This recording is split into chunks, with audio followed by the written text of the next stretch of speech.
Hi welcome to Malabar kitchen. അപ്പോൾ ഇന്ന് മലബാർ കിച്ചണിൽ ഒരു കേക്കിൻ്റെ റെസിപ്പിയാണ്, ചോക്ലേറ്റ് കേക്ക്.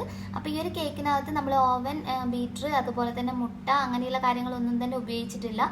എളുപ്പത്തിൽ നമുക്ക് ഉണ്ടാക്കിയെടുക്കാവുന്ന ഏറ്റവും സോഫ്റ്റ്, നല്ല മോയിസ്റ്റ് ആയിട്ടുള്ള ഒരു കേക്കിൻ്റെ റെസിപ്പിയാണിത്. അപ്പോൾ എല്ലാവരും ഉണ്ടാക്കി നോക്കുക.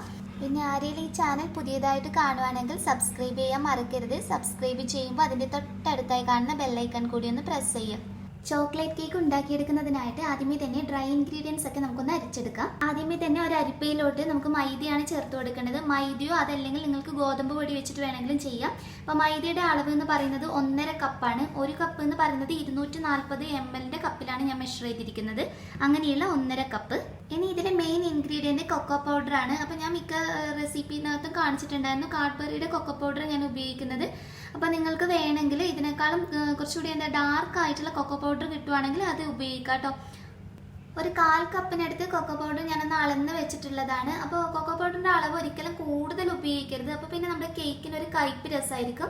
അപ്പോൾ കറക്റ്റ് 1/4 കപ്പ് തന്നെ അളന്നെടുക്കാൻ നോക്കാം. ഇനി ഈ ഒരു റെസിപ്പിയിലോട്ട് നമുക്ക് ആവശ്യമായിട്ടുള്ളത് ബേക്കിംഗ് സോഡയാണ്. ഇതിപ്പോൾ 1 ടീസ്പൂൺ ബേക്കിംഗ് സോഡയാണ് ഞാൻ ചേർത്ത് കൊടുക്കുന്നത്. അപ്പോൾ നമ്മൾ മുട്ട ചേർക്കാതെ ചെയ്യുന്ന ഒരു കേക്കിനകത്ത് ബേക്കിംഗ് പൗഡറിൻ്റെ ആവശ്യം നമുക്കില്ല, ബേക്കിംഗ് സോഡയാണ് നമ്മൾ ആഡ് ചെയ്യുന്നത്. കേക്കിന്റെ മധുരം ഒന്ന് ബാലൻസ് ചെയ്യാൻ വേണ്ടിയിട്ട് ഒരു 2 പിഞ്ച് ഉപ്പ് ചേർത്ത് കൊടുക്കാം. ഇനി ഇത് നന്നായിട്ടൊന്ന് അരിച്ചെടുക്കാം. അപ്പോൾ 2-3 തവണ അരിച്ചെടുക്കുകയാണെങ്കിൽ അത്രയും നല്ലത്. നമ്മുടെ കേക്ക് അത്രയും സോഫ്റ്റ് ആയിട്ട് നമുക്ക് കിട്ടും. അപ്പോൾ ഞാനൊരു 3 തവണ അരിച്ചെടുക്കുന്നുണ്ട്. 3 തവണ അരിച്ചെടുത്തതിന് ശേഷം സ്പൂണോ അതല്ലെങ്കിൽ ഇതുപോലെയുള്ള വിസ്കോ ഉപയോഗിച്ചിട്ട് ഒന്നുകൂടി നന്നായിട്ടൊന്ന് ഇതുപോലെ മിക്സ് ചെയ്തെടുക്കാം. അപ്പോൾ നമ്മുടെ ഡ്രൈ ഇൻഗ്രീഡിയൻസ് ഇവിടെ റെഡി ആയിട്ടുണ്ട്. ഇതൊന്ന് മാറ്റി വെച്ചിട്ട് ഇതിനകത്തോട്ടുള്ള ബാക്കിയുള്ള കാര്യങ്ങളൊന്ന് ചെയ്തെടുക്കാം. ഇനി നമ്മുടെ കേക്ക് ബാറ്റർ മുഴുവനായിട്ട് മിക്സ് ചെയ്തെടുക്കാൻ കഴിയുന്ന രീതിയിൽ വലിയൊരു ബൗൾ എടുക്കാം.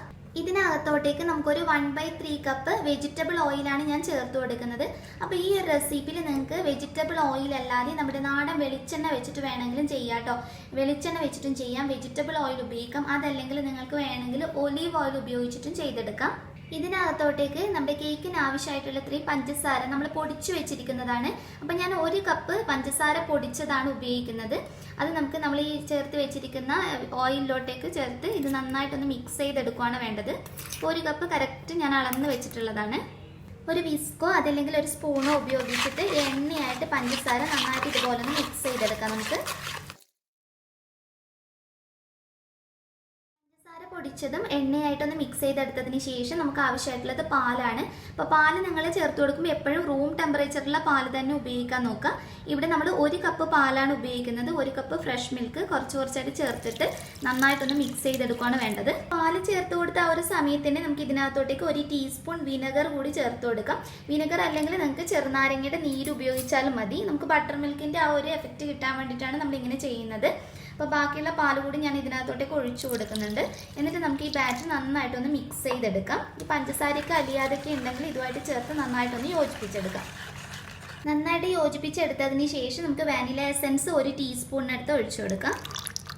അപ്പോൾ വാനില എസൻസ് ചേർക്കുന്നത് കൂടാതെ ഞാൻ ഇതിനകത്തോടെ കുറച്ച് കോഫി മിക്സ് ചേർത്ത് കൊടുക്കുന്നുണ്ട്. ഇത് 1 ടീസ്പൂൺ കോഫി പൗഡർ ഒരു 2 ടേബിൾ സ്പൂൺ വെള്ളമായിട്ട് ചെറു ചൂടുള്ള വെള്ളമായിട്ടൊന്ന് മിക്സ് ചെയ്തെടുത്തിട്ടുള്ളതാണ്.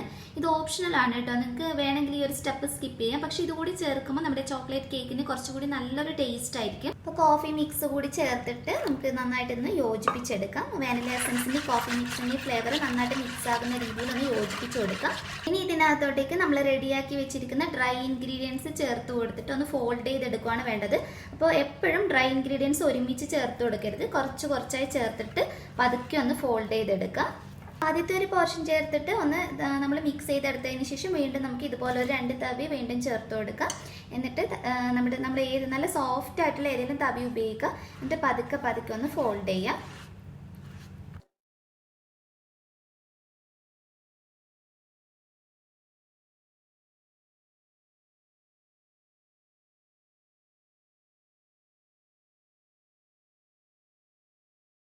കേക്ക് ബാറ്റർ ഇവിടെ റെഡി ആയിട്ടുണ്ട്. അപ്പോൾ നിങ്ങൾ ഫോൾഡ് ചെയ്യുന്ന സമയത്ത് ഇതുപോലെ കണ്ടില്ല, തവി ഇതുപോലെ വെച്ച് ഇങ്ങനെയാണ് നമ്മൾ ഫോൾഡ് ചെയ്തെടുക്കുക. നമ്മൾ ഓവറായിട്ട് അങ്ങ് കുത്തി ഇളക്കുക അതല്ലെങ്കിൽ ഈ തവി ഉപയോഗിച്ചിട്ട് തന്നെ കുറേ സമയം കൂടുതലായിട്ട് മിക്സ് ചെയ്തെടുക്കുകയോ ചെയ്ത് കഴിഞ്ഞാൽ നമ്മുടെ കേക്ക് ഒരിക്കലും നമുക്ക് നല്ല പെർഫെക്റ്റ് ടെക്സ്ചറിൽ കിട്ടില്ല. അത് പ്രത്യേകം ഒന്ന് ശ്രദ്ധിക്കുക. അപ്പോൾ മിക്കവരും പറയാറുണ്ട് കേക്ക് ബേക്ക് ചെയ്ത് കഴിയുമ്പോൾ നമുക്ക് അവർ കറക്റ്റായിട്ട് കിട്ടുന്നില്ല എന്നുള്ളത്.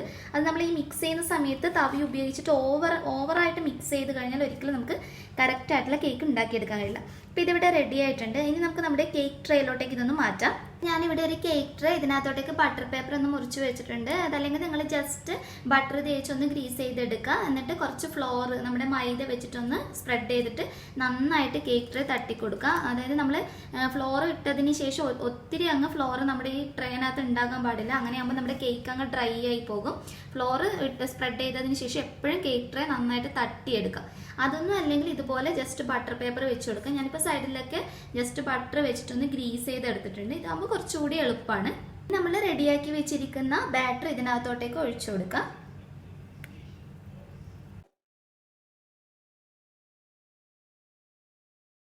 കേക്ക് ബാറ്ററും ചേർത്ത് കൊടുത്തതിന് ശേഷം നമ്മൾ നമ്മുടെ കേക്ക് ട്രേ ഇതുപോലെ തറയിൽ വെച്ചിട്ട് നന്നായിട്ടൊന്ന് തട്ടിയെടുക്കുക. തട്ടിയെടുത്തിട്ടില്ലെങ്കിൽ ഉണ്ടാകുന്ന പ്രശ്നം എന്ന് പറഞ്ഞാൽ നമ്മൾ കേക്ക് ബേക്ക് ചെയ്ത് കഴിയുമ്പോൾ മൊത്തം എയർ ബബിൾസ് ആയിരിക്കും. അതുകൊണ്ട് 2-3 തവണയെങ്കിലും ഇതുപോലെ തട്ടിയിട്ട് ലെവലാക്കി എടുക്കുക. എയർ ബബിൾസ് ഒക്കെ അപ്പോൾ ഉണ്ടെങ്കിൽ അതൊന്ന് പോയി കിട്ടിക്കോളും. കേക്ക് ബേക്ക് ചെയ്തെടുക്കുന്നതിനായിട്ട് ഞാനൊരു കുക്കറാണ് ഉപയോഗിക്കുന്നത്. അതിപ്പോൾ ഓവനിൽ ചെയ്യുന്നത് എത്രയാണെന്ന് ഞാൻ പറഞ്ഞു തരാം. അപ്പോൾ നിങ്ങൾ കുക്കറോ ഇഡ്ഡലി തട്ടോ എന്ത് വേണമെങ്കിലും നിങ്ങൾക്ക് ഉപയോഗിക്കാം. അതല്ലെങ്കിൽ ഡയറക്റ്റ് സോസ് പാനിലോട്ട് ഒഴിച്ചിട്ട് വേണമെങ്കിൽ നിങ്ങൾക്ക്, അതായത് നമ്മൾ കേക്ക് ട്രേയിൽ ഒഴിച്ചു കൊടുക്കാതെ ഡയറക്റ്റ് സോസ് പാനിൽ ഒഴിച്ചിട്ട് വേണമെങ്കിൽ നിങ്ങൾക്ക് ഉണ്ടാക്കിയെടുക്കാം. അങ്ങനെ സോസ് പാനിലാണ് ഉണ്ടാക്കിയെടുക്കുന്നതെങ്കിൽ അടിയിൽ ഒരു തവ വെച്ച് കൊടുത്താൽ മതി. ഒരിക്കലും ഡയറക്റ്റ് വെച്ച് കൊടുക്കരുത്.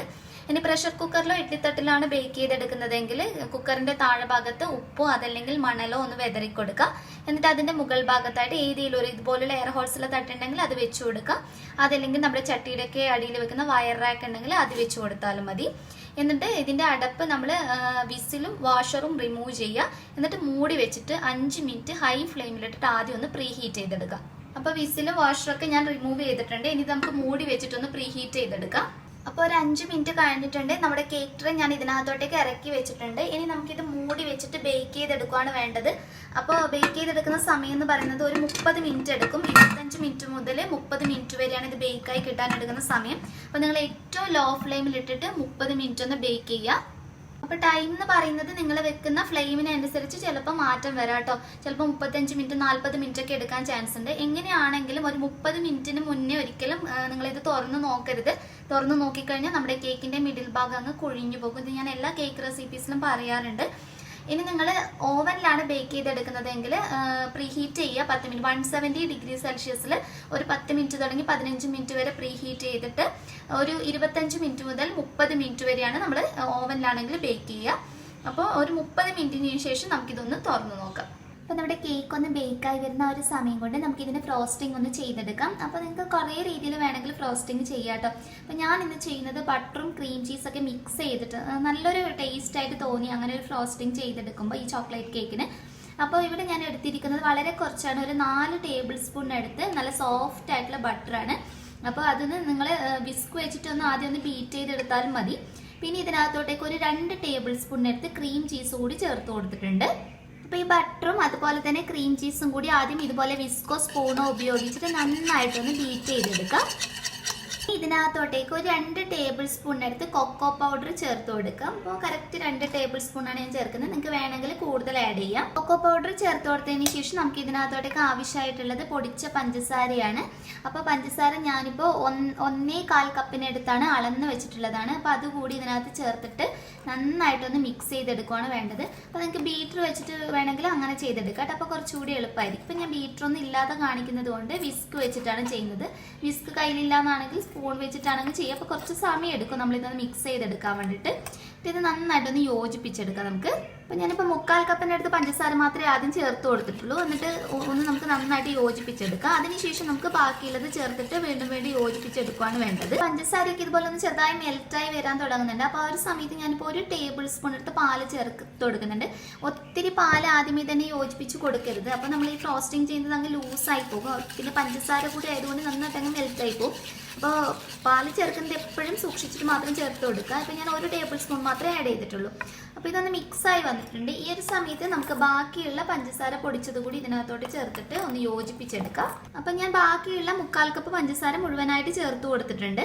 അപ്പോൾ ഇതിപ്പോൾ നല്ല ടൈറ്റായി തോന്നുന്നുണ്ടെങ്കിൽ മാത്രം ഒരു ഇത്തിരി പാല് ചേർത്ത് കൊടുക്കുക. അപ്പോൾ ഞാനൊരു 1/4 ടേബിൾ സ്പൂണിനടുത്ത് മാത്രം വീണ്ടും ചേർത്ത് കൊടുത്തിട്ടുണ്ട്. ഇനി വീണ്ടും നമുക്ക് നന്നായിട്ട് യോജിപ്പിച്ചെടുക്കാം. അപ്പോൾ ഞാനൊരു 1.5 ടേബിൾ സ്പൂൺ എടുത്ത പാലാണ് കേട്ടോ ഈ ഒരു മിക്സിനകത്തോട്ട് ചേർത്ത് കൊടുത്തിട്ടുള്ളത്. ഇതിപ്പോൾ നന്നായിട്ട് യോജിച്ച് കറക്റ്റായിട്ട് കിട്ടിയിട്ടുണ്ട്. ഇനി നമുക്ക് നമ്മുടെ കേക്ക് റെഡി ആയിട്ടുണ്ടോ എന്ന് നോക്കാവുന്ന. അപ്പോൾ കറക്റ്റ് 30 മിനിറ്റ് കഴിഞ്ഞപ്പോൾ ഞാൻ തുറന്ന് നോക്കിയിട്ടുണ്ടായിരുന്നു. അപ്പോൾ എനിക്ക് ആ ഒരു സെൻറ്ററിലുള്ള ഭാഗം മാത്രം ബേക്കായി കിട്ടിയിട്ടുണ്ടായിരുന്നില്ല. ഇപ്പോൾ കറക്റ്റ് ഒരു 10 മിനിറ്റ് ഞാൻ എക്സ്ട്രാ വെച്ചിട്ടുണ്ട്. ഇപ്പോൾ 40 മിനിറ്റ് കഴിഞ്ഞു കേട്ടോ. നമുക്കൊന്ന് തുറന്ന് നോക്കാം. നമുക്ക് ജസ്റ്റ് ഒരു സ്റ്റിക്ക് വെച്ചിട്ട് ഒന്ന് കുത്തി നോക്കാം. ഇത് കറക്റ്റ് ബേക്ക് ആയിട്ടുണ്ടെങ്കിൽ നല്ല ക്ലീൻ ആയിട്ട് കിട്ടും. കണ്ടില്ലേ, നല്ല ക്ലീൻ ആയിട്ട് കിട്ടിയിട്ടുണ്ട്. അപ്പോൾ നല്ല പെർഫെക്റ്റ് ആയിട്ട് ബേക്ക് ആയിട്ടുണ്ടെന്ന് അർത്ഥം. ഇപ്പോൾ ഞാൻ നേരത്തെ പറഞ്ഞതുപോലെ നമ്മൾ തട്ടി കൊടുത്തിട്ടില്ലെങ്കിൽ ഇതിനകത്തൊക്കെ ചെറിയ ചെറിയ എയർ ഹോൾസ് ഉണ്ടാകും. അപ്പോൾ കറക്റ്റ് തട്ടുവാണെങ്കിൽ നമുക്ക് ഈ ഒരു നല്ല ഇതായിട്ട് തന്നെ കിട്ടും. ഇതിപ്പോൾ നല്ല പൊങ്ങി കിട്ടിയിട്ടുണ്ട്. അപ്പോൾ നമ്മൾ സെറ്റ് ചെയ്യുന്ന സമയത്തൊന്ന് കട്ട് ചെയ്ത് ലെവൽ ചെയ്ത് എടുത്താൽ മതി. അപ്പോൾ ഇതൊന്ന് നമുക്കൊരു വയർ റാക്കിനകത്തോട്ടേക്ക് വെക്കാം. അപ്പം നമ്മുടെ കേക്ക് നന്നായി തണുത്തതിന് ശേഷം ഞാൻ ട്രേയുടെ അകത്തുനിന്നൊന്ന് മാറ്റിയിട്ടുണ്ട്. അപ്പം ഞാൻ കേക്ക് ഒന്ന് തിരിച്ചൊരു വയർ റാക്കിനകത്തോട്ട് വെച്ച് കൊടുത്തിട്ടുണ്ട്. അപ്പോൾ ബട്ടർ പേപ്പറൊക്കെ കണ്ടില്ലേ, ഇതുപോലെ ഒന്ന് റിമൂവ് ചെയ്ത് കളയുമ്പോഴത്തേക്കും ഇത് കാണുമ്പോൾ തന്നെ അറിയാം. കണ്ടില്ലേ, നല്ല പഞ്ഞി പോലെ നല്ല സോഫ്റ്റ് ആയിട്ട് ഇരിക്കുന്ന കേക്കാണിത്. ഇനി നമുക്കിതൊന്ന് 2 സ്ലൈസ് ആയിട്ട് കട്ട് ചെയ്തെടുക്കാം. 2 or 3 സ്ലൈസ് ആയിട്ട് നിങ്ങൾക്ക് വേണമെങ്കിൽ കട്ട് ചെയ്തെടുക്കാവുന്നതാണ്. ഇപ്പം ഞാനൊരു 2 പീസായിട്ടാണ് ഇത് മുറിച്ചെടുക്കുന്നത്. മുകളിൽ പൊങ്ങിയിരിക്കുന്ന ആ ഒരു ഭാഗം ഉണ്ടല്ലോ, അത് നമുക്കൊന്ന് കത്തി വെച്ചിട്ടൊന്ന് കട്ട് ചെയ്തെടുക്കാം. അതില്ലെങ്കിൽ നമ്മൾ ഐസിങ് ചെയ്തെടുക്കാൻ നമുക്കൊരു കറക്റ്റ് ലെവലായിട്ട് ചെയ്തെടുക്കാൻ കഴിയില്ല. ഇതുപോലെ ആ പൊങ്ങിയിരിക്കുന്ന ഭാഗം മാത്രം നമുക്കൊന്ന് സ്ലൈസ് ചെയ്തെടുക്കാവുന്നതാണ്. ഇത് നമുക്ക് കഴിക്കാൻ എടുക്കാവുന്നതേ ഉള്ളൂ, കാരണം നല്ല ടേസ്റ്റ് ആയിട്ടുള്ള കേക്കല്ലേ. ഇതുപോലെ ഒന്ന് കട്ട് ചെയ്തെടുത്താൽ മതി. കണ്ടില്ലേ, നമുക്ക് ഈസി ആയിട്ട് നല്ല സോഫ്റ്റ് ആയിട്ടാണ് ഇരിക്കുന്നത്. ഇതിപ്പോൾ ഞാൻ എടുക്കുമ്പോൾ നിങ്ങൾക്ക് മനസ്സിലാവും ഇത് എത്രത്തോളം സോഫ്റ്റാന്നുള്ളത്. കണ്ടില്ലേ, മുകളിലെ പോർഷൻ നമ്മൾ കട്ട് ചെയ്തതിന് ശേഷം നമ്മൾ സാധാരണ നൂലുണ്ടല്ലോ, നൂല് വെച്ച് മുറിച്ചെടുക്കുന്നതായിരിക്കും ഏറ്റവും നല്ലത്. നമുക്ക് കറക്റ്റ് ശരിക്കും രണ്ടും നല്ല ലെവലായിട്ട് കട്ട് ചെയ്തെടുക്കാൻ കഴിയും. അപ്പോൾ ഇതുപോലെ ത്രെഡ് ഇതുപോലെ വെച്ച് കൊടുക്കുക. ഇതിൻ്റെ കറക്റ്റ് മിഡിലാണെന്ന് നോക്കുക. എല്ലാ സൈഡിലും ഒരേപോലെയാണ് നൂല്, നല്ല കറക്റ്റ് മിഡിലായിട്ടാണ് ഉള്ളത് എന്നുള്ളത്. എല്ലാ സൈഡും കറക്റ്റാണ് ത്രെഡ് വെച്ചതെന്ന് ഉറപ്പ് വരുത്തിയതിന് ശേഷം നമ്മൾ ഇതുപോലെ ചെറിയൊരു കെട്ടിട്ട് കൊടുക്കുക. കണ്ടില്ലേ, ഇതുപോലെ ത്രെഡ് ഇതുപോലെ ഒന്ന് കെട്ടിയിട്ട് കൊടുത്തിട്ട് 2 സൈഡിലോട്ടേക്കായിട്ട് പതുക്കെ വലിച്ചു കൊടുക്കുക. അപ്പോൾ നമുക്ക് നല്ല ഈസി ആയിട്ട് ഇത് മുറിച്ചെടുക്കാൻ കഴിയും. ഇപ്പം ഞാനിത് 2 സ്ലൈസ് ആയിട്ട് മുറിച്ചെടുത്തിട്ടുണ്ട്. ഒന്ന് കാണിച്ചു തരാം ഞാൻ. കണ്ടില്ലേ, ഇതുപോലെ നല്ല 2 സ്ലൈസ്. ശരിക്കും നിങ്ങൾക്ക് 3 വരെ ഉണ്ടാക്കിയെടുക്കാം കേട്ടോ. ഈ ഒരു 1.5 കപ്പ് കണക്കിൽ വെച്ച് ചെയ്യുന്നത് നമുക്ക് 3 സ്ലൈസ് ആയിട്ട് വേണമെങ്കിൽ കട്ട് ചെയ്തെടുക്കാവുന്നതേ ഉള്ളൂ. ഇത് കാണുമ്പോൾ മനസ്സിലാവും നല്ല സോഫ്റ്റ് ആയിട്ടാണ് ഇരിക്കുന്നത്. അപ്പോൾ ഇനി നമുക്ക് ഇതിൻ്റെ ഐസിങ് ഒന്ന് ചെയ്തെടുക്കാം. അപ്പോൾ ഞാനിനി ഒരു ടേൺ ടേബിൾ എടുത്തിട്ട് അതിനകത്തോട്ട് കുറച്ചൊരു നമ്മൾ നേരത്തെ റെഡിയാക്കി വെച്ചിരിക്കുന്ന ചോക്ലേറ്റ് ഇതൊക്കെയുള്ള ആ ഒരു ക്രീം ഒന്ന് സ്പ്രെഡ് ചെയ്തിട്ടുണ്ട്. നമ്മുടെ കേക്ക് ഐസിങ് ചെയ്യുന്ന സമയത്ത് മൂവ് ചെയ്യാതിരിക്കാൻ വേണ്ടിയിട്ടാണ്. അപ്പോൾ നിങ്ങളുടെ കയ്യിൽ ടേൺ ടേബിൾ ഇല്ല എന്നാണെങ്കിൽ നമുക്ക് ഹോം മെയ്ഡായിട്ട് ടേൺ ടേബിൾ ഉണ്ടാക്കിയെടുക്കാവുന്നതേ ഉള്ളൂ. അതിൻ്റെ വീഡിയോ ഞാൻ മുന്നേ ചെയ്തിട്ടുള്ളതായിരുന്നു. അതിൻ്റെ ലിങ്ക് ഞാനൊന്ന് താഴെ ഡിസ്ക്രിപ്ഷൻ ബോക്സിൽ കൊടുക്കാം കേട്ടോ. അതിനകത്ത് നോക്കിയാൽ മതി ടേൺ ടേബിൾ കയ്യിലില്ല എന്നാണെങ്കിൽ. അതിൻ്റെ മുകൾ ഭാഗത്തായിട്ട് ഫസ്റ്റ് ലെയർ കേക്ക് വെച്ച് കൊടുക്കാം. അതിനുശേഷം കുറച്ച് ക്രീം ഇതിൻ്റെ ടോപ്പിലായിട്ട് വെച്ച് കൊടുക്കുക. എന്നിട്ട് ഐസിങ് നൈഫോ അതല്ലെങ്കിൽ സ്പൂണോ ഏതാണ് നിങ്ങളുടെ കയ്യിലുള്ളത് അത് ഉപയോഗിച്ചിട്ട് ഇതുപോലെ പതുക്കെ നമുക്ക് ടേൺ ടേബിൾ തിരിച്ചിട്ട് ഇത് സ്പ്രെഡ് ചെയ്ത് കൊടുക്കാം മുഴുവനായിട്ട്. അപ്പോൾ മുഴുവനായിട്ട് ഇതുപോലെ നമ്മൾ ക്രീം ആ ചോക്ലേറ്റിലെ മിക്സ് ഒന്ന് സ്പ്രെഡ് ചെയ്തതിന് ശേഷം നമുക്ക് നെക്സ്റ്റ് ലെയർ ഇതിൻ്റെ മുകൾ ഭാഗത്തായിട്ട് വെച്ച് കൊടുക്കാം.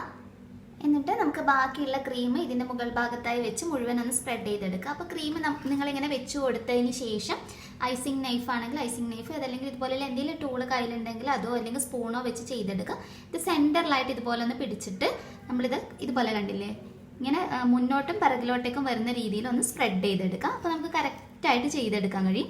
അതായത് ഇതിൻ്റെ നൈഫ് കറക്റ്റ് സെൻറ്ററിൽ തന്നെ വെച്ചിട്ട് ഇങ്ങനെ ഈ ഒരു മൂവ്മെൻറ്റിൽ ചെയ്തെടുത്താൽ മതി. ഞാൻ കുറച്ച് ക്രീം കൂടി ചേർത്ത് കൊടുത്തിട്ടുണ്ട്. എന്നിട്ട് കണ്ടില്ലേ, ഇതുപോലെ സെൻറ്ററിൽ വെച്ചിട്ട് ഒന്ന് മുന്നിലോട്ടേക്ക് പിന്നെ ഒന്ന് പിറകിലോട്ടേക്ക് അങ്ങനെ വരുന്ന രീതിയിൽ ഒന്ന് ചെയ്തെടുക്കാം.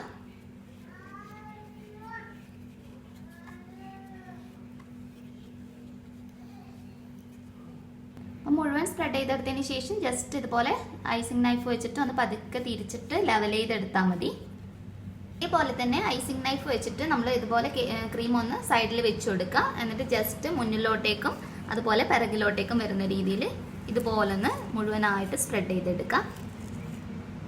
എല്ലാ സൈഡ് ഇതുപോലെ സ്പ്രെഡ് ചെയ്തതിന് ശേഷം ജസ്റ്റ് ഇതുപോലെ തിരിച്ചിട്ട് ഒന്ന് ലെവൽ ചെയ്തെടുക്കുക. എന്നിട്ട് നോക്കുക ഏതെങ്കിലും സൈഡിൽ നമുക്ക് ഫില്ലാവാതെ ഉണ്ടെങ്കിൽ പിന്നെ ഒന്ന് ഫില്ല് ചെയ്തെടുത്താൽ മതി. അപ്പോൾ മുഴുവനായിട്ട് ഇതുപോലെ ഒന്ന് ഐസിങ് ചെയ്തെടുത്തതിന് ശേഷം നമുക്കിത് ഫ്രിഡ്ജിനകത്തോട്ട് വെക്കാം. ഒരു 15 മിനിറ്റ് തുടങ്ങി അരമണിക്കൂറൊക്കെ വെക്കുമ്പോഴത്തേക്ക് തന്നെ ഇത് നല്ല സെറ്റായി കിട്ടും. അതിനുശേഷം നമുക്കിത് കട്ട് ചെയ്തെടുക്കാം. അപ്പോൾ ഒരു അരമണിക്കൂർ കഴിഞ്ഞിട്ടുണ്ട്. ഇനി ഞാനിതൊന്ന് കട്ട് ചെയ്ത് കാണിച്ചു തരാം.